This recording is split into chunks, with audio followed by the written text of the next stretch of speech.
Hello YouTube viewers, welcome to my show Computer Wet Testing. In today's episode we're going to take a closer look at super ultra wide monitors. So let's dive right into it.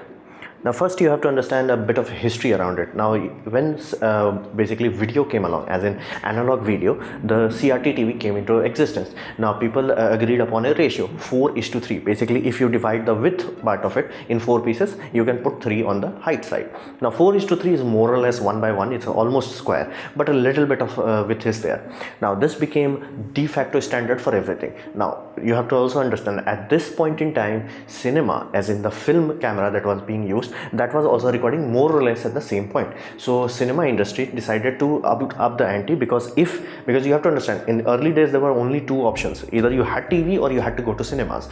For cinema to become more lucrative, to not lose out to television, they created a new standard which we call cinema scope, basically 2.66:1. Now this scope was specifically created so no matter what they do, they cannot show it on the TV. So that is why it is so ultra wide, and it also allows for extra immersion. So there is some benefit to it, and it was created to combat basically television. Now this is very old. The technology I am talking about is analog technology. Now at the advent of basically digital broadcasting, digital cameras and digital everything, then people needed a new standard. Now this is a cinema standard for film roll, this is a standard for analog TV, or SD. Then people came up with the idea, how about if we take this and take this, merged it on top of each other.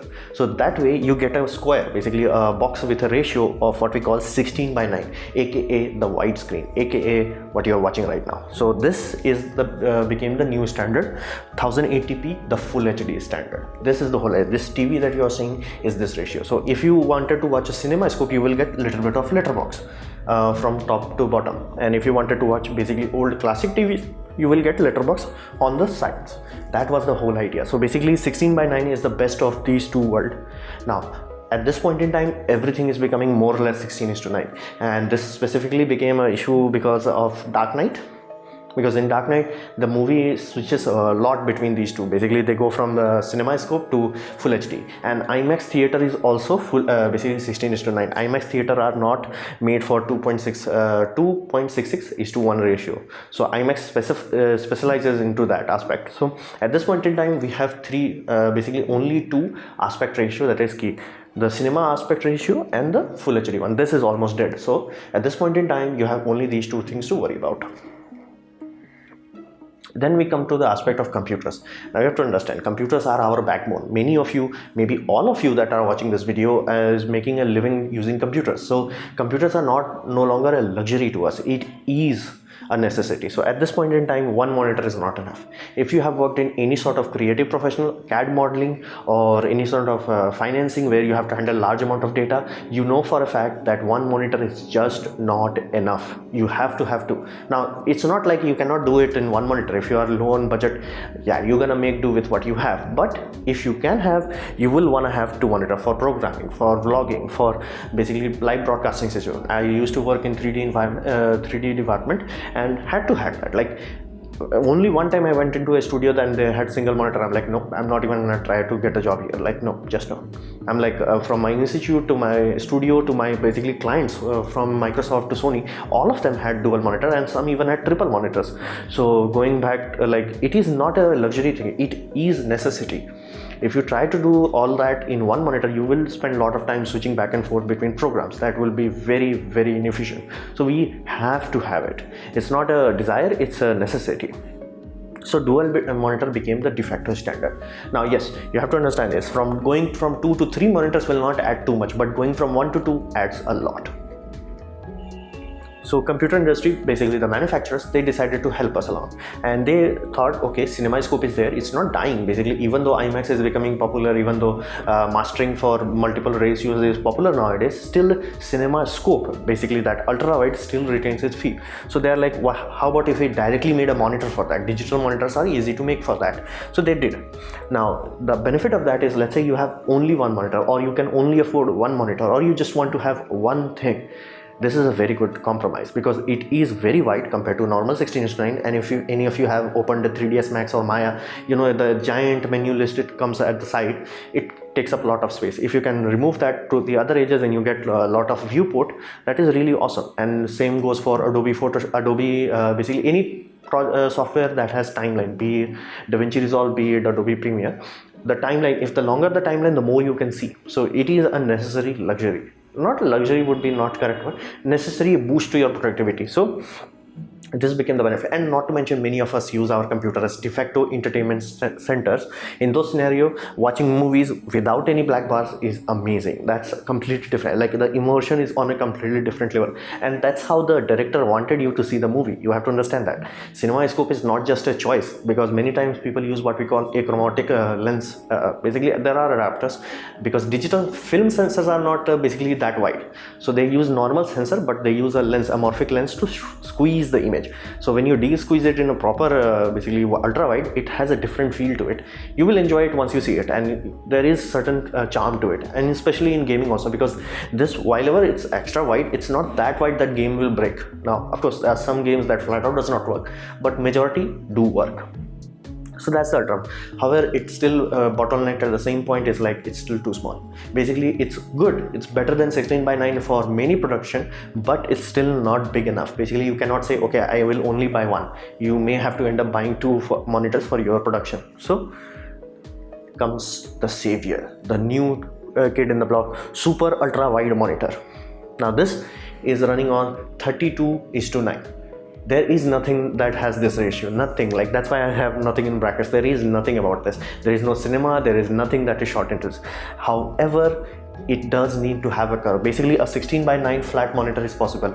A 32:9 flat monitor is a nightmare. Like, if somebody gave you you have to understand, when you're sitting at a table, your center would be this close, your far would be so far apart, so they have to curve it so it follows your eye light, basically line of sight properly. If they didn't, the problem will become the corner elements will become way too hard to see, physically see. You physically have to move your chair to see.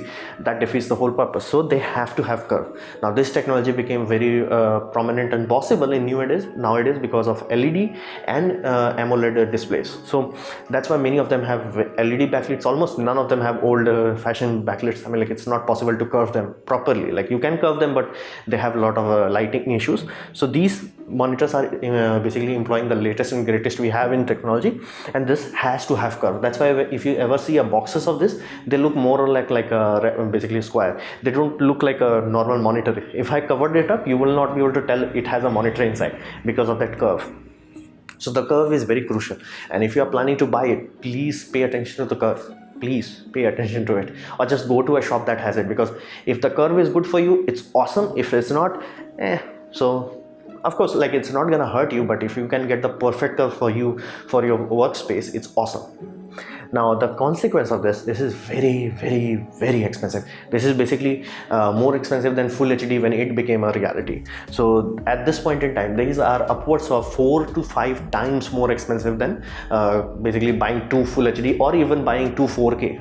In some scenario, not all the time, but 1440p monitors are cheaper. So at this point, nobody gives you this in 4K. Why? Because there is no graphics card that can drive this, because this is properly 2 monitors. Basically you have to drive 2 4K monitors, which is literally out of scope of any graphics card. Now, not for basically production, but for if you are doing gaming, yeah, your graphics card is not gonna have a hard time, very hard time. Even GTX Titan and 2080 Ti will have hard time. Like for Samsung, that is why Samsung focused on making a gaming, quote-unquote gaming display. They focused on Full HD. So it is a Full HD display, and benefit, it has very high refresh rate. Benefit, your normal GTX 1080 can also run this properly. Philips released this new one. This is a $1,300 monitor, and I really like the implementation of webcam into this. It's basically, now it's not the latest and greatest, but does come with a simple answer. Like, if you don't want it, you turn it upwards and squash it down into a physical slot. So basically no software hack can hack this. So that is pretty amazing. But again, this also has some benefit side effects, because it is 1440p. You have to have a very good graphics card in order for gaming. So these are not for gaming, do understand that. And flat out, there are some games that have hard time with 21:9. There are almost very few games that can utilize this, because at this ratio you physically need 2 cameras in your gaming to render it. If one camera is used for rendering it, it will get like squashed basically. And it has to do with perspective, how perspective is rendered in a CG environment. You have to have multiple camera if you're going this wide. So there are some consequences. First, cost. Let's say even if you have the money for it, it may be very hard for you. Maybe your game does not work with it. So before you choose to buy this, please pay attention to, does your game work? Does what you want to do, does this allow? Because otherwise you have to do black bars, and this is very bad for cinema experience, because we are used to black bars top and bottom, but yet we are not used to black bars on left and right. So this will happen in this. Now the core reason why anybody even want to bother with this is simply, this is a dual display. This is, if you get something this is this big, this wide, with good enough resolution like full HD, not 720p, full HD or 4K. 4K I haven't seen anyone, but right now the highest I can go is like 1440p. That's big enough, that is good enough that you can actually say, here's the deal, I'm not gonna have two monitors, I'm gonna have one big monitor. And given the fact that you don't have a bezels in between, it's amazing. But for productivity, it's not a gaming centric system.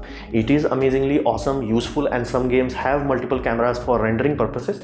They can give you a very good experience, but please check before buying it. So at this point in time, this is becoming the new standard. Now will this sell more and cost will come down? That depends on how good these few systems are perform, because right now Philips have dropped it, Samsung have dropped it, Asus has dropped it, and Acer is also working on something. So right now there are 5-6 companies that are dropping. If they do well, then the market will catch on. So at this point is, you have to pay that early bird price. So at this point in time, this does allow you to remove two monitors and put just one big awesome monitor, but you have to pay the price, and hope your graphics card can handle it. So this was my presentation on ultra wide monitor. I hope you liked it, learned from it. In that case, please leave a like, click the ads that are shown in this video, that will directly help me. If you didn't like it, don't worry about it, you can press dislike. I would urge you to press this twice to show me your extra disappointment, and please leave a comment because I reply to all of them. Press subscribe, press the bell icon if you're free, and as always, thanks for watching.